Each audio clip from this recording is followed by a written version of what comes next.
Whoa. So, hey, you guys, what's going on? Welcome to Andromeda 7, the gateway. So, I have a little, I mean, that music, I have to like regroup myself because it will literally just take me instantly away. So, you Oh, might, my what? son actually, Yeah. it does. It does. It's like got that energy into it that just, oh, you got Speaking be to the careful. land. Yeah, speaking to my spirit for real.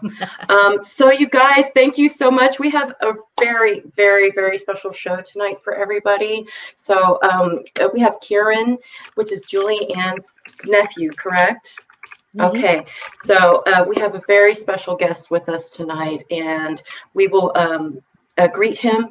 But first, we want to welcome everybody in the chat. Elderberry, let's see, Neil Parkinson, Nina the Mystic's in the house, Grandpa Brian. Hi, you guys. Oh my gosh, thank you so much for joining us. Hey, Steve, Slightly Slanted Sleuth. Who else is all up in here? Let's see. Let me make sure I got everything. Audrey. Oh, Brenda. Hi, Yep, Audrey. Hi, Doug Stab. Brenda. Delaney Earl Jones. Oh my gosh, thank you guys. Doug Stack. Oh my gosh, you guys. Thank you so much for joining us tonight. So let's get on with the good stuff because we have a lot of information and a lot of good things from a beautiful soul that I am so excited to hear from. So Kieron, as our honored guest, would you please introduce yourself? Yeah. Yora yora. My name is Kieron Poonah. I'm First Nations custodian and caretaker of a few different nations on the southeast Queensland of Australia.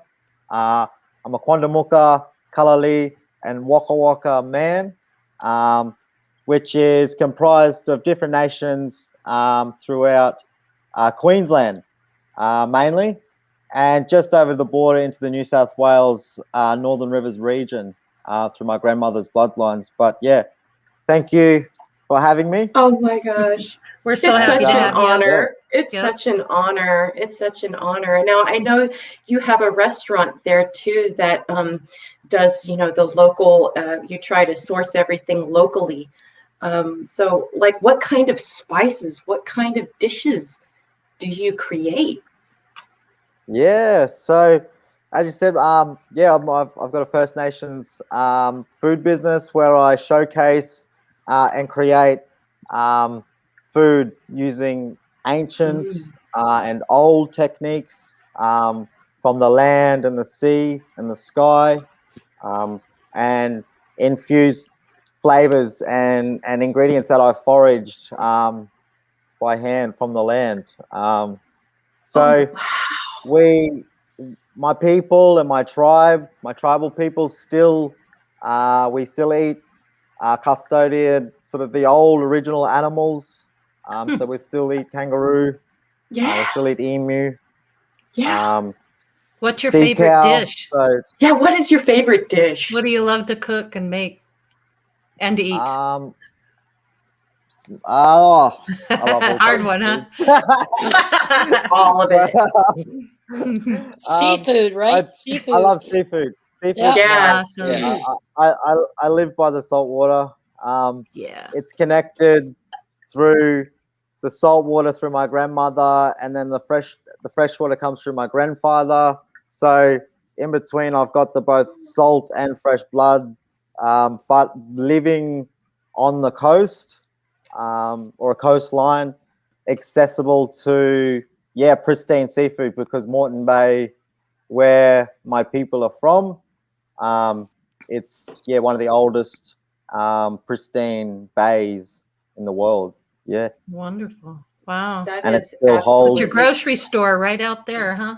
Outstanding. Get what you need. Yeah. I love that. Exactly right. Fresh and good for you. Freshest and closest to the land as possible. Yeah. Absolutely.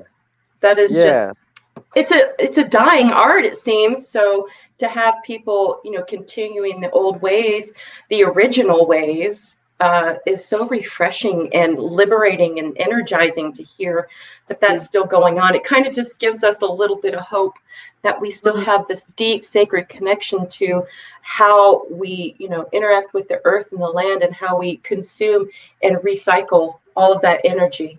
We take that energy in, and it comes back, and we give it back, and it's a give and take, an equal cyclical. give and take. Exactly, Yeah, Crystal. I mean, exactly. the energy, the love and the energy in that food itself, just from collecting it in nature where it hasn't been touched and processed and chemicals, and and the traditional ceremonial, I would imagine, part that you put in it to Kieron, to collect it, right? And how you gather it, the energy, use for that, and then actually building the dishes and putting that same energy and love into the dishes that you create. So just, I want to eat that food. Yeah, Kieron, can you deliver? Can you deliver to Tennessee, I'll send please? some over. Oh, I wish. I'll just come visit in the ethereal, because oh my gosh, my mouth is watering just thinking of how amazing that's the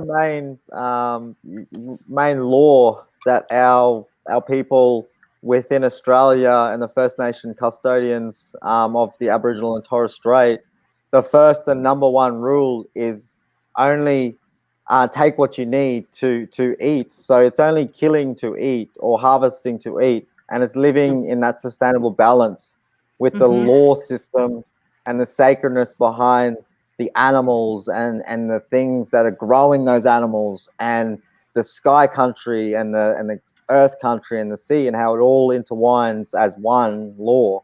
And then having First Nations people to have custodians and yuris to nations. So I'm a caretaker of many totemic systems here in Australia.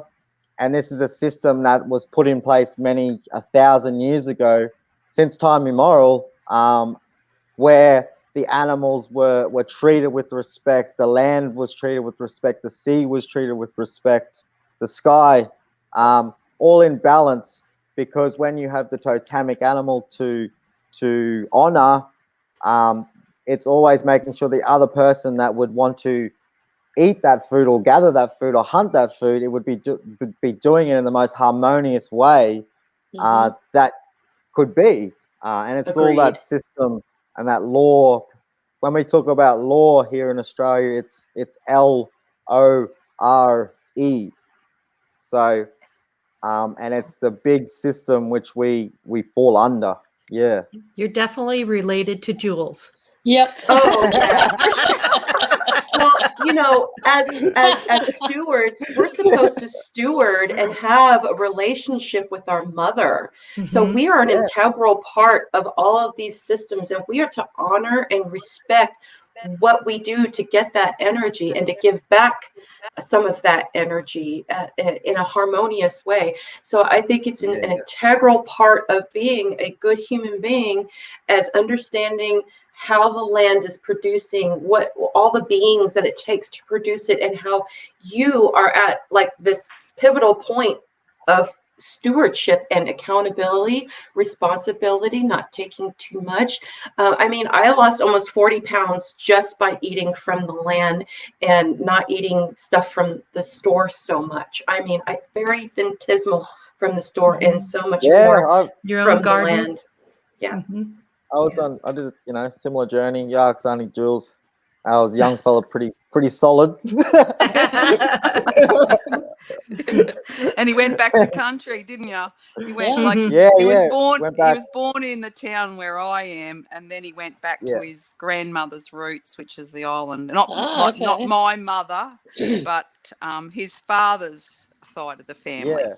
It's my sister that's his mother, and his father is the Aboriginal line. Okay, but I just want to say, Wanya Boyangari. Is that right, Kieron? Wanya. So it's welcome. Come with me, or come. Yeah. Take me. I'll go. Kieron, you're yours. Kieron, you have a catering service too, right? Where you have you take people on tours and tell stories of the storylines and. Yeah, exactly. So, part of the work that I'm doing at the moment is sharing the stories and the songlines through tours, and like very intimate tours. None of this sort of larger scale, very intimate, where people can really group on and grasp onto what I'm sharing with them, and really hone in and honor, and really just get a awakening from something so sacred, which I can share in a space like now through time. Sure. So Absolutely. yeah, it's like on the island, there's a lot of active culture. We still practice, like I say, our song, our dance, our customs, our weaving, our artifact making. We are all living in that holistic system.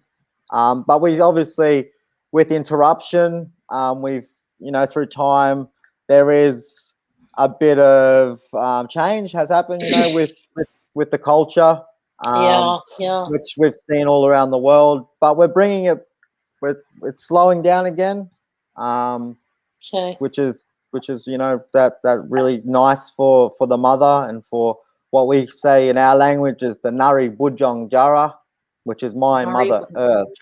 Earth, right? Nari Bujong Jara, and she's our sacred Mother Earth and the keeper of the space and the land, because Stradbroke Island especially it's an island. So we're sitting on crystal axis, and when and I'll talk further along as we go through the creation and how the island actually came apart. When it all started sort of erupting back all them thousands of years ago. Yeah. So great. But people just start the story, Kieron. Just start the whole story. We're I'm chomping at the bit right now. I'd like to bring up a little map to show everybody the context of the environment that we're talking about, at least the map of your area, and the tribal map.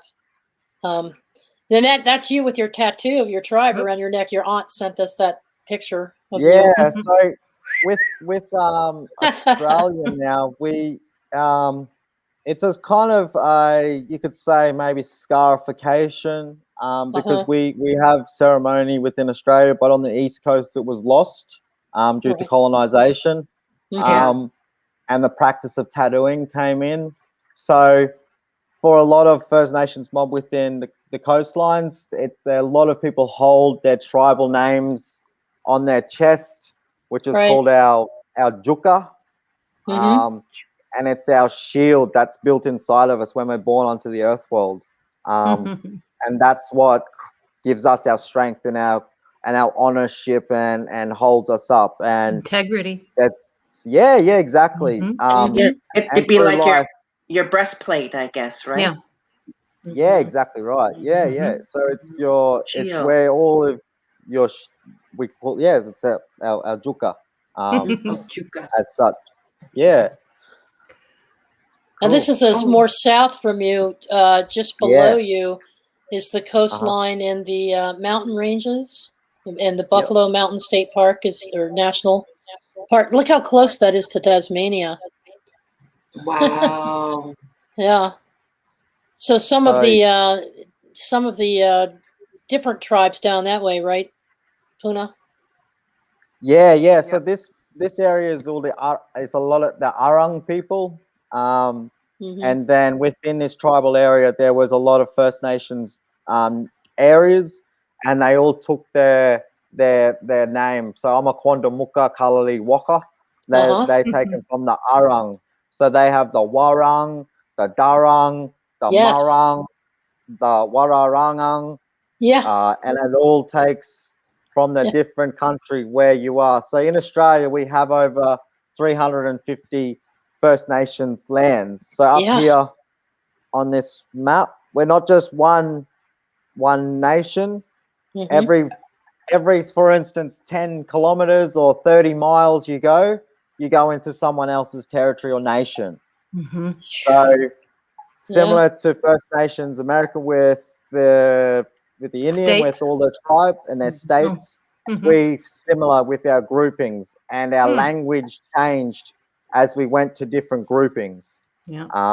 Yeah. So the language that Auntie Jules just spoke this morning, that's language from the Cubby Cubby. So that's further north where I am at the moment. So, but it changes, and that's how you would know who you were as such. So and that's how you could distinctly tell, like, oh, okay, so you live further north, and then if they spoke a different language, then you thought, oh, okay, well, they live further south than me. And that's how it all intertwined with all the language groupings too, and then walking and going into other people's lands as such. Right. Now, and you're getting ready to tell a story, but just so the folks out here know, there is something, is it called the storylines? Yeah. So the song lines. Okay. Yeah. So the song lines and the storylines is where the creation's from.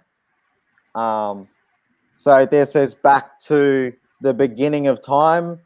And then over 50,000 years, our knowledge has been verbally passed through to now to the generation where I am sitting here today. So this 50. knowledge Wow. that's going to be shared is... I have a question. So is this, in my mind, I'm thinking I should ask you, is this almost like the various translation of the beginning first vibrational sound? Yeah, exactly. Yep. So this is that's that noise the sound you heard in the music opening. Yeah, that's it. That's the drone of that dig. That's where that sound comes from. So that's as you said, when you were feeling that feeling of elevation and transformation, that's that sound and that octave the octave there, that tone that we got for the intro. Yeah. That's the octave of the transformation. That's why I was like, when I heard it this morning, I was like, that's right. Because there's 7 keys. Good. Yeah. And go ahead, Mandy. We have that. Yeah. We have that on the website under your section, so anybody who missed the show opening can go back and replay that, and they can hear it's almost the chakra from the throat chakra is very specific. Putting that sound back into the land. Yeah. Yeah. Hey, Mandy, go ahead, darling. Could I just ask? So it's, females are not allowed to play didgeridoos, is that correct? And what instrument would a female then play under tribal law? Yeah, definitely. So within my First Nations lands, so where I'm a caretaker of, so the Quandamooka, Kullilli, and Wakka, our country, we can't. The women can't play the didgeridoo, but in our culture, we don't call it the didgeridoo. We call it the birro mantu. So the birro mantu is to blow sound from wood. So the didgeridoo was taken from the north, so that's a further northern word, the didgeridoo. So that's so then over time it just went to didgeridoo, and that's how we hear it now. So that's also part of sound and language, and where Auntie Jules and I, we connect through that with the way sound is had. So that's, again, it's passed over time and it's gone to that didgeridoo sound, but it was didgeridoo. So that's the different, the da, ba, ba, it's all a syllable. And then further around as we go to Western Australia, it was called the yiggy yiggy. Yiggy yiggy. And the yiggy yiggy people, or the keepers of the yiggy yiggy, the women were allowed to play it. Yeah. So there's stories and songline within Australia where women were, but I don't speak of that because I'm not from that nation either. And that's part of the cultural, respect for other people's nations. Yes. But within where I'm from, in the southeast Queensland region, when instead the women wouldn't play the women would play, the possum skin lap drum. Ooh. So the possum skin would be taken off of the animal. It would be then tanned, and then it would be placed over the women's legs. So they would pull it tight, and then it would be they put their legs in different widths. So there were 7 keys to the drum, and there's 7 keys to the didgeridoo. So the tightness of where your legs were positioned determined the key of the drum also. And that was the same thing with the sound. So the high key sound of the possum and the didgeridoo together is the ultimate tune of transformation. It's amazing. So there's a respect for divine feminine and divine masculine roles. So, you know, Definitely. there's like these boundaries, and you work within your, you know, your energetic frequency of those divine properties. Wow. Okay. Yeah, exactly right. And that's like, again, like that you'd just be hitting, I guess, Kieron. Oh, sorry. Go ahead. I just want to say with Crystal, I guess, Kieron, you'd be hitting with the 7 keys or notes with the 2 different instruments. You're hitting at the 7 main chakras then, exactly. you know. Yeah. And then with each of the chakras would go with, you know, all the different colors and how that all works. Okay. That is exactly right. Wow. You know, Brother Barry, Elder Barry, just sent me a text message, and he was making that sound, and it sounded just like the instrument, but I think it was his own voice. It's pretty incredible. Wow. He's actually making that. Hang on a second, because I didn't know you could do it to that extent without the what do you call the instrument? With your voice, you mean? Didgeridoo. Yeah. Didgeridoo. Didgeridoo. Let's see if this can, because this is.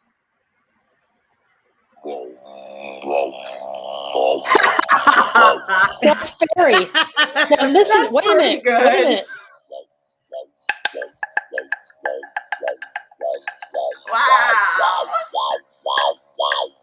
Wow. That's Brother Barry. That sounds like some techno. Yeah.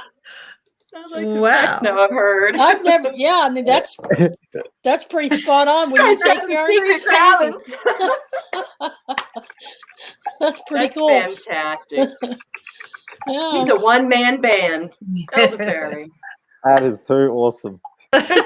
Crazy awesome. Oh my gosh. Okay, so I want to get into this story because I've been chomping on the edge of my seat wanting to listen to your story. So go for it.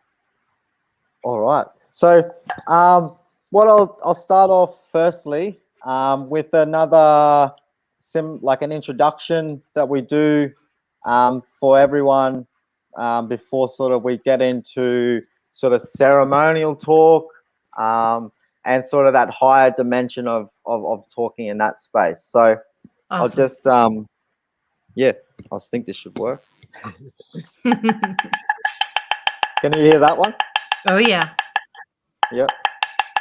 Yo yora nambale moro. Yolo bareba.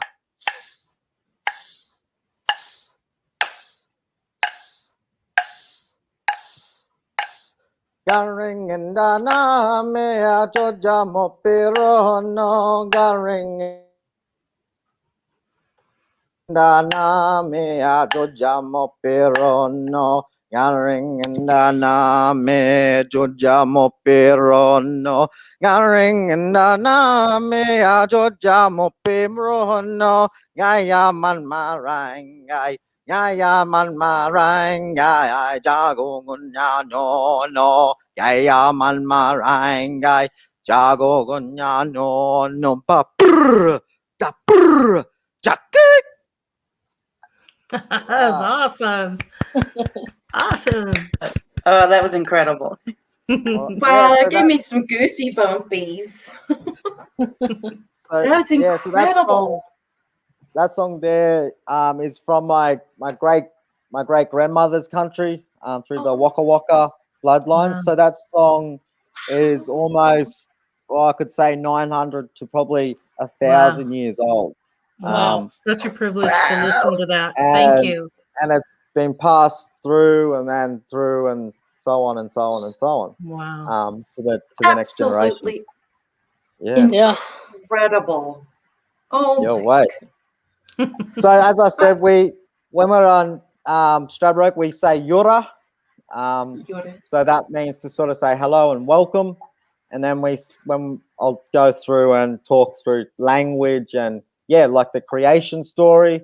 And we'll go into talking about the rainbow serpent dreaming, which is Bujong the mother and Jalgun, so the rainbow serpent spirits, and the creation for what my people through the Southeast Queensland and what we believe, because as we've mentioned, there's many dreamings throughout Australia, but they have similarities, which all connects back now to science, and those 1,000-year-old stories.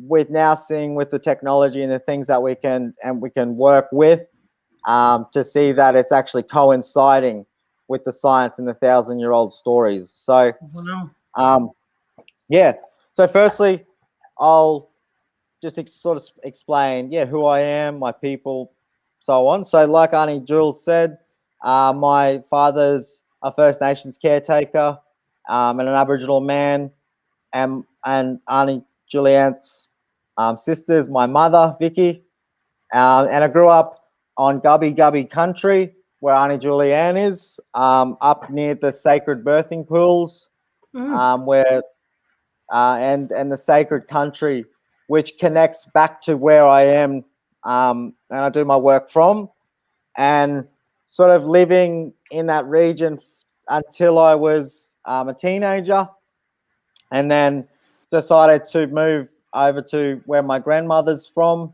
the Quandamooka region. And I've been based in Queensland and this region most of my life, and I've travelled through the desert. So I went to the Walpuri. I've been into the desert and I've done some bits and pieces out there, which I won't talk of, just because it's a bit deeper. No joke out there. No joke out there. But we could go into that in the future, with when we get some men on to get some manpower back in us.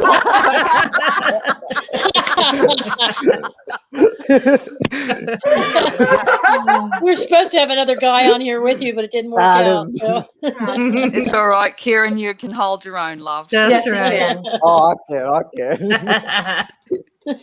And you can see I'm a bit of a joker. I'm Runs pretty in the chilled. family. I love that. I love that.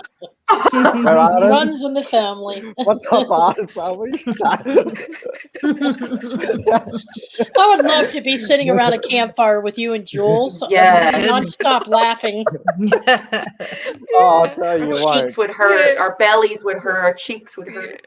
Yeah, because when we get together, I go, have a look at this word, Kieron. What's that word for you, Kieron? Hey, Kieron, what's that word? And you can see the similarities. There is so many similarities in the language. It's Anyway, you get back to the creation story, Kieron. All right, cool. Yeah. So, for the Southeast Queensland region, we have many tribes through this dialect, as we call it. So, from the Sunshine Coast of or further up towards the Gympie region, we have the Gubby Gubby, and then further out west again we have the Wakka Wakka, where my people are from, and then we come into the Gubby Gubby region where I was birthed, and then we come down into the Yugambeh, so another nation, so Yugambeh, and then we have Quandamooka, and then Bunjalung. So all these nations throughout the Southeast Queensland region take a similar dreaming story or a creation story, which we all believed happened back when the creation was started as such. So these stories have been passed down through the lines, through the bloodlines, and I'm the next keeper, you could say, or storyteller, or sharer, or whatever word you want to use, for sharing this the sacred knowledge, and honoring those ancestral bloodlines, and paying homage and you know, all the sacredness to them old people and these stories that have been here forever, as such. So, yeah, we're over in the Quandamooka region, where we live on an island, which is a small, or you could probably say large island, but it's the second largest sand island in the world. The first largest sand island is north of where we are, and once upon a dream time, they was all connected as one, when the land mass was all one. So when the land mass was all one, we believe that there was a big eruption. So there was eruptions, and the dreaming stories throughout Australia have a lot of similar stories of eruption, and this is now taken back into science, and we look at that with volcanic eruption, and it's only in these probably the last, like we say, in the last few hundred years, where we're starting to talk deeper about these stories, because back when colonization happened here in Australia, the stories were kept inside because of many a conflict and other things that happened within the past, but we won't go there. Because there's so much more beauty that's still here within Australia as such. So we believe that the creator within our system is Bayami.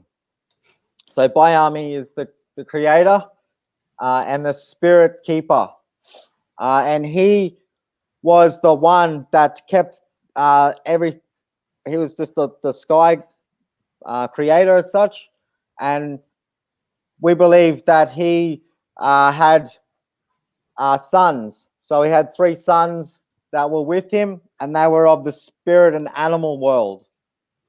So they were created into animals and spirits, and we take these animals. There was the ibis, the brolga, and the koala, and these birds and these animals were the teachers, and they were the ones that went out and spread the message of the land that was about to be created.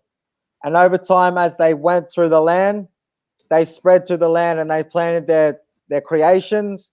And as their creations happened, we started to see the other animals interact into the space. So we started to see the dolphin, we started to see all the sea animals, the whales, the sharks, and they started to create through the water systems. Then we started seeing the animals further up in the sky, which were created, and then down we started seeing all the other snakes and the lizards and those animals that were starting to happen. So those animals were then given the teachings to then go out and teach the plants then how to live in harmony. So when they were seeding and coming to life and living all under this one law system, how can I sort of take this to the next? When over time we started seeing the creation and the world starting to happen, and then what happened was, we believe that the dolphin and the carpet snake, which is my 2 totems of my people, the Quandamooka people, the carpet snake and the dolphin were given a job on the land and the sea and the sky to caretake for and to live in harmony with each other as so, but the balance started to get erupted. And over time, as few things like greed and wealth and other bits started to happen over time, so this is all over timelines. If you talk about timelines, this was since we started, and then we go into then say starting into the 100 years of the beginning.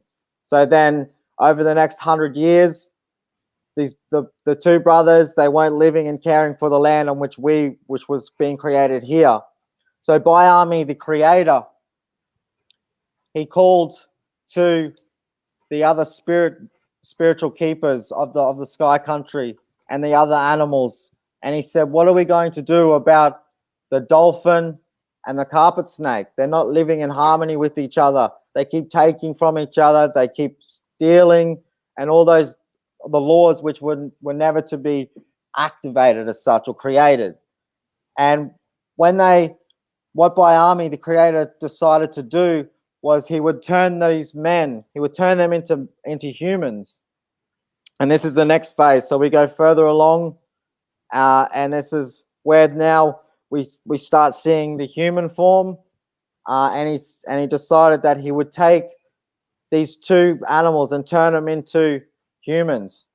And when he turned them into humans, these two big, massive men went up from the land up into the sky, and these two big monster men, as such, or druids, as we call them, druids came into the earth world, and they rose up. And Bayami said, in order for this to be settled, you will need to battle each other. And when you battle each other, once this battle starts, it will be, and then it'll be finished up, and then the law will sort of go back to the way it's supposed to be.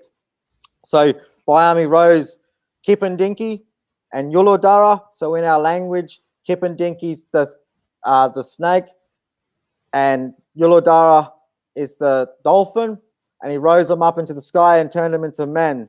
And one brother, Kipandinki, threw the spear at Yuludara when he was walking away. So he was walking away plainly with his back towards him, and he threw the spear again sneakily, and it hit him into the back. And when he hit him into the back, it created a hole in his back, and all the blood started to flow out. The blood started to flow out of his back, and it started to blow out in a massive, massive amounts, because they were druids and big sky people. So the blood that was coming out started flowing. And then the other brother, as he turned around, he threw his spear at the other brother, and it hit him, and it shattered him, and it turned him into all the golden pieces that we see throughout the sky and on the land. And when the other brother threw the spear at the first brother, the blood which spilt out started to fill the earth world. So all the blood, we believe, was the blood from Yuludara, the brother, which then rose up, which was then, as we go further into time, rose up, which this is the big rising of the flood. So when the water, or the water as such, but it wasn't water, it was blood. And the blood rose up, and it rose up and rose up, and then now it sees where all the salt water was created, because that was the blood of the dolphin, which created all this water within the region and the world that we see today. So that's where, when the land was all connected as one and everyone was traveling in with each other, so you go back again through time with when the world's created. So we had our First Nations keepers of different lands of the world. We had our First Nations American, First Nations Indian, Asia, all the areas. They all had keepers of their totemic animals and systems also. So that's where we go, and I'll talk further then into where that dreaming connects back into Mount Buffalo, which is here in Australia, which is a very sacred mountain and a sacred nation here in Australia. And from that creation, back when the blood rose, a part of the First Nations land from America was actually taken into Australia, and it never left, and it was created into an axis or a space of portal back to First Nations people within the Native American or Native Indian tribal people. Wow. We'll talk. Yeah. So as the blood rose up, so it rose up, and then the golden she oak trees that we see here in Australia, which is one of the main trees. It's the gold. It glistens gold when the sun shines through it, and that resembles the gold and the shimmer of the snake and the color of the golden snake. and we see that shimmering ever, and that resembles the gold and the blood that was spilt for the creation of people. And then after that, that was when after then Bayami said, well, I will then turn everyone into the human form, and over time the human race then transitioned through evolution as such. But our dreaming stories are connected through the sacredness of the beginning, that's one of our creation stories, and then they go back through and into the other connections of the stories, all interlining together, with dating then as time went on, with now with the scientists, we're seeing how when the basalt all rose, and then that's where the volcanic before. So I didn't go into the volcano, did I? No, I was supposed to go in that. Okay. Actually, Kieron, lot to remember, I'm sure. I'll mention something actually, if I can, Kieron, because it matches up, which is interesting. Because my background is a professional prospector, geologist, and I specialize in catastrophic geology over about the last. Well, I've really studied it the last 20 years or so, I guess. Sure. But it's interesting because you mentioned about the matchup of the latest in science, which is true, because they have predicted, and it's on the website. You can look. It's the the Adam and Eve event by Thomas Chan and the Daiho Foundation. And there is an event that happens precisely every 12,068 years.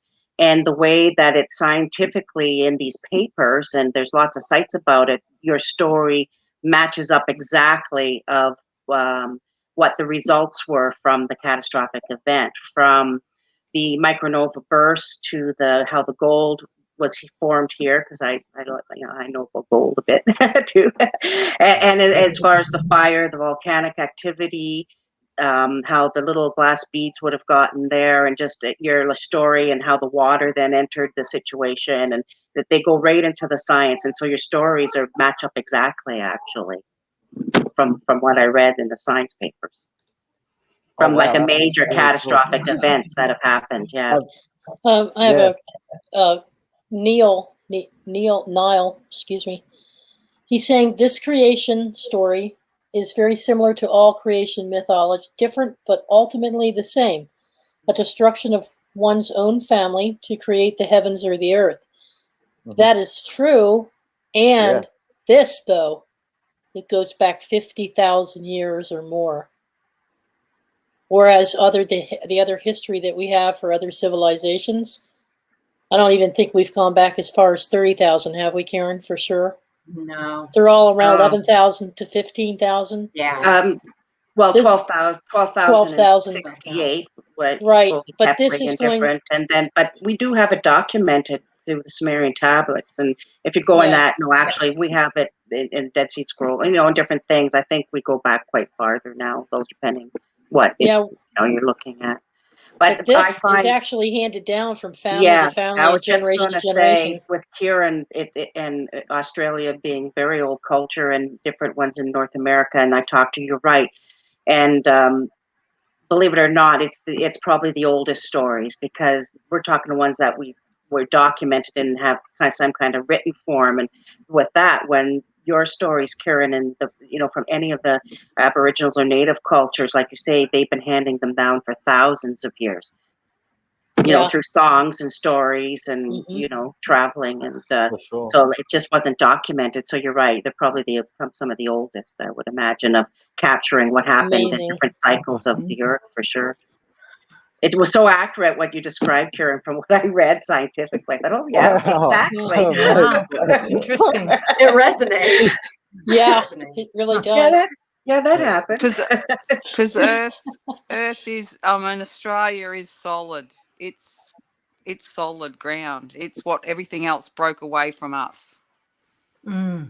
Yeah. Literally. Well, that would make sense, because from my understanding of the storylines and the songs, and that Australia is known as the heart of the earth, and that all of the change that we just went through, Kieron, on December 21st, where we just sung the next, or you dreamt in the next age. And apparently that started from Australia and the tribes, and then it goes out throughout the whole world. And you dream into the next, your culture just dreamed in the next age, or next long period. And it starts in Australia, always from the heart.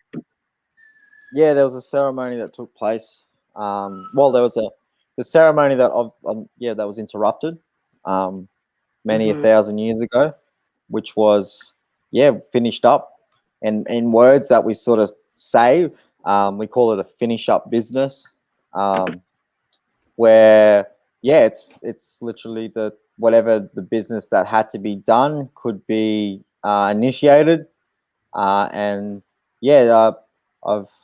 I'm definitely know some people, First Nations custodians that were out there. I myself wasn't out there, just out of respect for the mob or the First Nations people out there. So and my elders, they just asked that we didn't head out there, which is you know at the end of the day you listen to your elders. Because absolutely. Fully activating space it was that day, and the leading up to it. So it was the end of a great cycle, then the start of a new one, that just recently happened. Yeah, exactly right. That's what it was. Yeah, for sure. Yeah. So I have a question. Just a quick question. How old do you think the Earth is? How long's a piece of string? Right?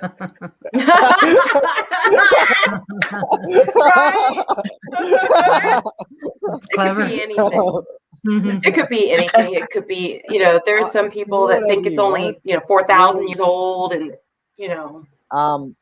my personal belief on that question, I suppose, is how old is it? It's how old you are as a person, because you were birthed into this world maybe now, maybe that's before. The answer I was looking and for. It doesn't, because you could have been here as something else, like a seed or a tree or a plant or an animal or a. Yep. So you've always been here, and you can't put a time, because time is the illusion. So right on. Oh, I love it.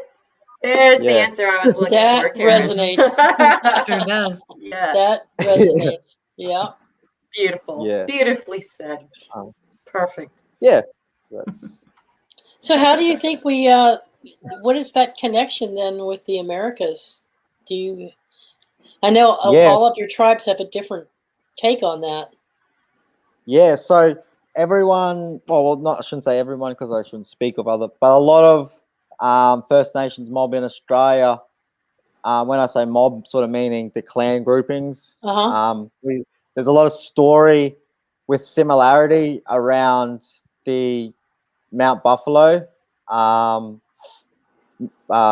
region, or Mount Bull, as it was called, sort of in Australia, because the people that were, or the voyagers, or the people that were sort of first surveying the land of Australia back in time, they were told that it was a space that was sacred, and even the First Nations keepers of Australia, the Arang people, they didn't actually name that space to any nation, because it was sacred to the American Indian people. So that's also part of that respect and honoring each other's nations, and where we wouldn't go into someone else's nation unless it was asked. So unless you were asking to go into that nation through respect and through what we would call message sticks and smoking signal, and then you would go through and you would ask the keeper or the gatekeeper, can I come through your country? And then it'd go from there to the next person, can I come through your country? And then so on, and you would bear gifts, and you would bear your respect to that land. So down in Mount Bull, as it's known, or Mount Buffalo, which is the real name. But they tried to turn it back to Mount Bull to get people away from it, and like one of the like pyramids and things we're seeing throughout the world, they changed it so that, and a lot of the knowledge around it, they'd never try to bring it up because they knew it was a sacred spot. Maybe we can show some. We have a couple of pictures we can show of the area. Yeah, let's share some. Would that be okay? Yeah, it'd be okay to share those. Yep, definitely. Let's go back, Lori, to if you can find them. There you go. So yeah, this is the southern part of Australia, closest to Tasmania, right? So sure. So it's actually across from Tasmania, and takes up a whole coastline. But the actual Mount Buffalo itself is pretty much isolated in Victoria. Is that right, Jules? So the state park and the national park, where all of these sites are actually in Victoria, which is the southern tip of Australia. Yeah, so that's the bottom of the southeast coast, as we'd call it over here. That's just beautiful. And sort of where my people are, we're in the middle. So it's sort of the middle, and you've got the 3 axle points also on the southeast. So Mount Bull, Stradbroke Island, and then the Torres Strait. Right. Or up into the Kullilli country, as we call it, which is also the sacred rainforest country. Right. Which is in the north of Australia. Right. So that's the portal axle hole, like sort of accesses that we have on the east coast. That have been accessed. Well, that's like a triangle. Yeah, exactly right. So it triangulated area. And it all centers around the belly chakra, which is Uluru, which is the rainbow serpents. The rainbow serpent dreaming. So that's when on the 21st, when the crystal box was opened. That was the birthing of the crystals of where Auntie J lives, up in the crystal birthing pools. So that was that same dreaming of it being opened and awoken. And that country where the Uluru is they're the keepers of the belly heart chakra, or the belly chakra of the world. Oh my goodness. I have to say something, Kieron, because we've never talked before, never met. And you just mentioned about December 21st, about the crystal box being opened and how that worked. And it was interesting because here at the Crystal Network, which is amazing, and all these women and all these people that you see, including your aunt, we have crystals that we spread out all over the world for 3 years before the event. And one of the main south crystals and a heart, protocardia, ancient heart that I got from the place you said in the States, believe it or not, as a fossil to match up, was sent to one of the elder women, and it was used on that evening to activate the crystal grid that we had laid at the network that you're part of tonight.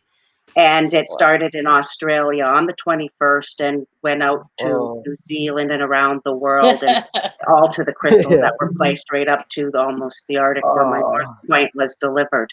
So this is the Crystal Network, and that was done on the 21st. Wow. So wow. there are no accidents here.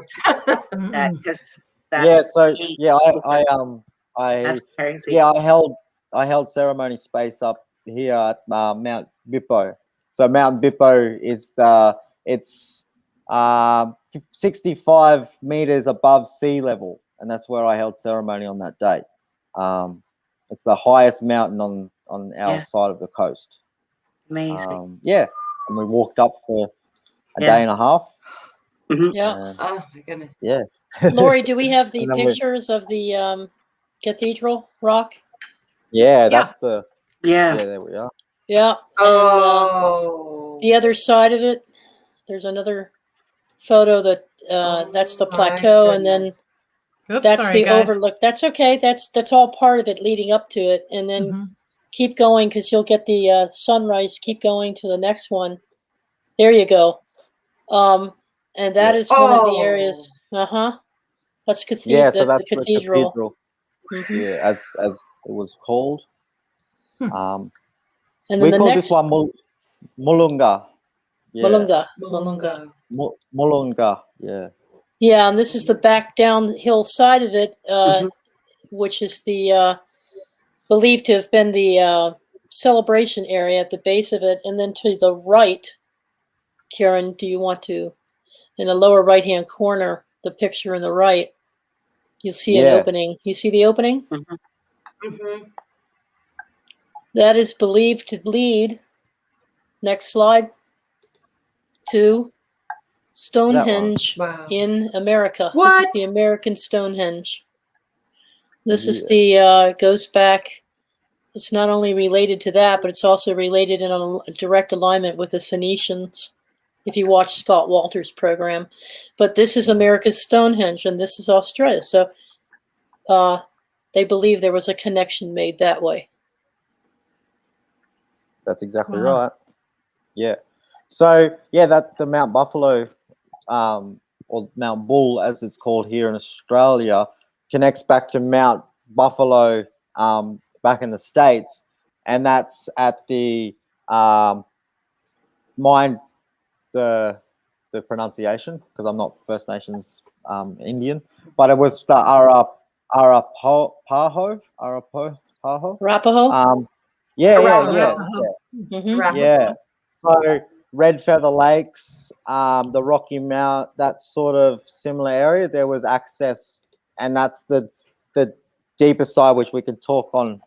Yes. Yeah, down in the But there's a lot of the connection. Like I say, I'll go back into Australia. Yes. Or down in the Arang country, is like I say, that the nation or the land region wasn't given a name because of it being the First Nations custodians of America. So that was out of that respect and that honoring other First Nations countries and not going into that land. So it was only when they came back through this access or this portal space where they accessed it for ceremony. And there's stories and songlines of very sacred, the very, very sacred keepers, and we call them the Kradaichas. And the Kradaicha, or they're like the Druid also. So they're like the scary people, you could say. Or well, they're supposed to be. As a kid, you're supposed to, that's what all your family, you get told all these stories, and as you get older you realize that. So it's part of that country was the Buffalo people, and that country was given, there was ceremony that happened up on that mountain, and only the very, very elite and the highest realm. So people now, for instance, sitting in this fifth dimension, because we've come out of fourth dimension into fifth dimension. Those are the people that could access this energy portal and then use that access to transcend back to the other countries. And through the verbal knowledge, I've been told that this ceremony happened all the way till the 70s. So it's only 30, 40 years ago that it stopped, when they started mining it. So they desecrated the land here in Australia, and there's the access or the connectivity, or where the ley lines all connect through that accessible point. They've been disrupted and they're a little bit jagged now, and it's not fully ignited as such. So we see a lot of that in Australia also, where the sacred ceremonial spots where these portal accesses or these access points to go into the higher realm are being destroyed. So we had the main one where I live destroyed by mining, and we're changing that though, Kieron. We're changing that. Good. We are that. We are that. Yeah. We are the crystalline One grid. human We at are a the time. Yeah, We are the it's crystalline interesting. grid. We are. Yeah, that's right. We're Kieron, when you transcending those blockages with our That's right. own crystalline energies. Yeah. That's right. The other That's thing, exactly, Kieron, yeah. when you were just mentioning something, I just saw something that I'd seen a long time ago, but you reminded me, I just saw a vision of like, because you had mentioned the ley lines and talked about the crystalline grid and the natural grid that we used to have in, say, the fifth dimension. And and we talked about the catastrophic events that happen every, so many thousands of years, like clockwork, or that can happen to change. And I just thought that at one time, one of those catastrophic events destroyed our crystalline grid that kept us in a certain frequency or vibration, which would have been higher dimensions. And this is what we fell to the third dimension where we reside now. And it was a broken crystalline grid pattern, but there's still sections that are very powerful, like under the Camino Trail and sections of Australia. But so we could still use them to move along, right, in dream time and real time. But you're right. So with mining and further exploration and nuclear and blowing up, we're destroying what's the remnants of our sacred grid line that gave us that power. So I guess we're destroying it even more. That's what I'm gathering. But that's it. If you can tap into it, with all the destruction and the craziness within the world, that's also that, like I say, interlining that grid and keeping it solid. Because if, like I say, it happens and it's on the outside, but if you just stay focused on the inside work and all the more positive, when it comes to the deeper conversation, because that's that layery, surfacey business that happens everywhere in the world. Yeah. But it's the people that we sit here today and share with that we can keep it all interlocked and it's through our frequencies that we've created the detours. Yeah, that's right. And reconnection points. Yeah. Or it could be that we're attracted to certain areas or sections where the grid has more power, certain connections and vortexes. There's certain areas throughout the whole world that have more, frequencies or energies that are more conducive and stronger. So, I think we're actually attracted to certain areas energetically as well because of that. I love the city. I'll never be looking back. I love it out here in the mountains, in the creeks, and the woods, and the hills, and the fresh air, and you can hang your laundry out and smell the air in your clothes, and I'll stay here. just where I am. Hey, Kieron, it is the birthing pools, and it is called Mary's Creek, and we know what the significance of Mary is. The whole creation story.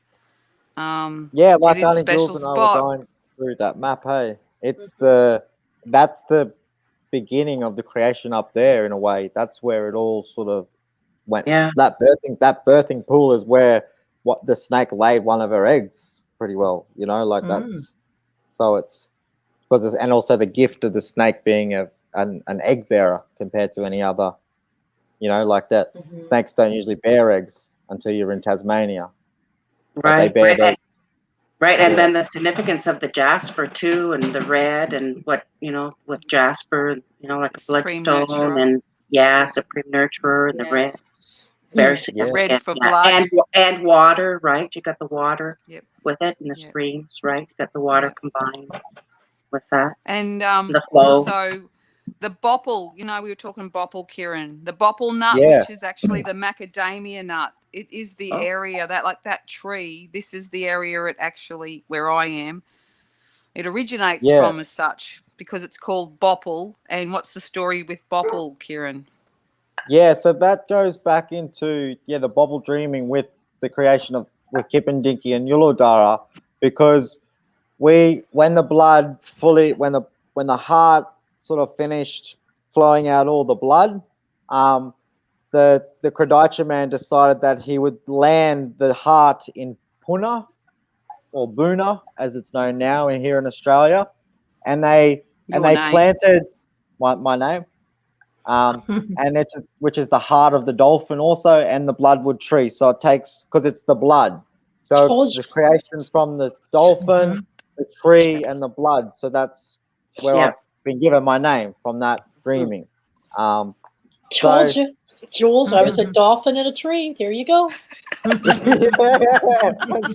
had the vision. I tell you.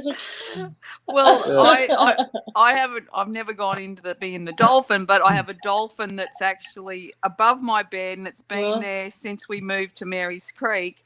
It's actually all dolphins floating through the sea, through the ether. They're not in the water; they're just in the ether. And then I've got crystal ball holders that hold your crystal ball of dolphins. Yeah. I've got several dolphin things around, but I resonate more with the creation of the tree part. But the dolphins are significant in my house, which I've only just realized that now in this story. See, you hear these things and you get something. You get something new every time. Another layer. Another layer. All these layers, you know. Yeah. But going back to the bopple or the macadamia nut, down we have the Eel Creek and Mary's Creek flowing together, and on actual Eel Creek there was one of the original macadamia nuts on that creek. And it's been washed away now, because most of them now are, being mucked around with, but it was one of them. And I have been up in our Mary's Creek when I've gone walking, and I'll look down and there's actual macadamia nuts in the creek, but I can't find the tree. So there must be ones further up that have washed down to where I'm standing, sort of thing. There's a lot of native trees up there, even though they've turned it into a forest tree of pine trees. But there is still a lot of natives up there. So that's where when the heart landed then, and it landed in Poonah, they planted the Gympie leaf. So that's what the name of the town is up there. It's like the Gympie leaf, which is the stinging nettle. Here in Australia, it's one of the most dangerous nettles in Australia. It's killed a lot of people, to be honest. Toxic, through time, and it was to protect the heart. It was the protector of the heart, because if you were to swim in that lake, you would be cursed. And that's why they planted them all around the lake as such. But and that's part of the dreaming of why Gympie got its name, from the Gympie leaf, back to the heart of the dolphin, back to the dreaming of the Kipundiki and Yuladara. So it's sort of, if you take the timelines back, it all connects back to now again. And the places where all the areas of, in Australia are. There is an antidote for the Gympie, and it's a water lily. It often actually is in the creeks not far from where the Gympie's growing. Because that's part of Australia, the Australian bush. Anything that you get stung with or bitten by, there's always something around to counteract it. That's right. Mother Nature gives you everything. Yeah. Mother Nature, you just got to find it. That's right. We'll have poison ivy, but we have the jewel weed growing right next to it. So you can make a salve with the jewel weed next to the poison ivy. Of course, you would find a jewel weed that would be able to fix you. It's true. Look at the word, as I say, look at the word weed. It is we past tense. Yes. I just have to break in for just a second to remind our team it's now 10:10. So we're 10 minutes over, and I know that we want to probably wrap this up out of respect for other shows that are coming on, and I'm hoping Kieron will come back and do part two. Kieron, can you come back and do part two sometime? Yeah, I'd love sometime. Oh, please, yes. We have so many questions. I have got a poem too when you're finished. Yeah. Oh, yeah. Go ahead, Jules. Go ahead. Kieron, are you done, Kieron? So that. Yeah. Are you okay? Okay. All right. Go ahead, Jules. Righto. I wrote this one specially, obviously. Oh, wonderful. Just got to get it off modern technology. The earth she is a calling, a seed to unite. The earth she is a singing, uncoil sun so bright. For the energy has changed as we receive her rain. She has ramped up a notch, twists our louder links and chain. This activation deep within her roots, all of this knowing is in us, now shoots. Our connection to country, to nature, the trees, listen to them speak, the music in the breeze, BR at ease. The old root lines, once dug and drilled, the cellular memory now opened and thrilled. Plasma resin, amber 2, blood iron, crystal, magnetic U. Streams, current sea, night and day, access information. Enjoy, play. Elementals, chemistry, the flowers, her bee, she heals thee. For the collective, we are here now. Remember the story. Our gifts branch out and bow. Very nice. Oh, Beautiful, Jules, as usual. Lovely, lovely. Good night, I Robert always just B. feel like Robert has to go to bed. Good night, Robert B. Good Good night, Robert. Thank you All right, all. you guys.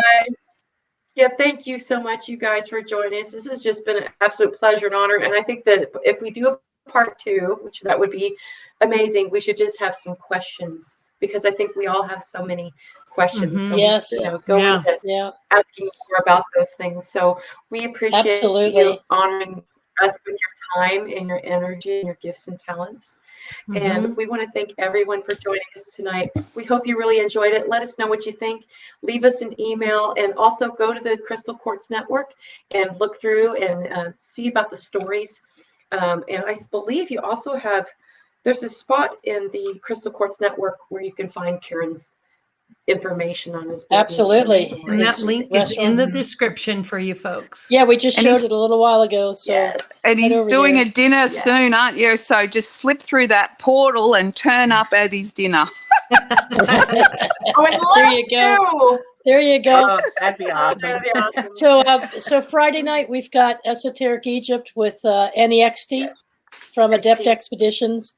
He couldn't make it last week, so he's coming on with Dalibor and Kieron, I hope, as well, this Friday evening to continue part 2 of our discussion, getting in a little bit deeper into the pyramids, not only here in South America and Egypt, the connection there between that architecture. So we've got that coming up on Friday night. And Kieron, thank you so much for everything. Most definitely. Thank you. And Kieron Kasparov, thank you for getting all of his information in the past 2 days. Or she really got it in there and made that happen. And we added on a section for some others as well. So take a look at the website. Maybe if we have some time Friday, we can go over that. It's amazing. The other additions that have been made, but we got Slightly Slanted Steve Sleuth is in there, and Michelle Cannon Free has been added with her video. Trina, just everybody. Just everybody's just shoved in there. Have to look at a whole video section, and just everything's new. It's amazing. Well, thank you, Kieron, for that. Yes. Oh, you're welcome, everybody. All right. Okay. All right, you guys. Thank you so much. Thank you so much. Thank you. Thank you so much. Peace. All right, Peace, guys. everyone. See you Friday. Love y'all.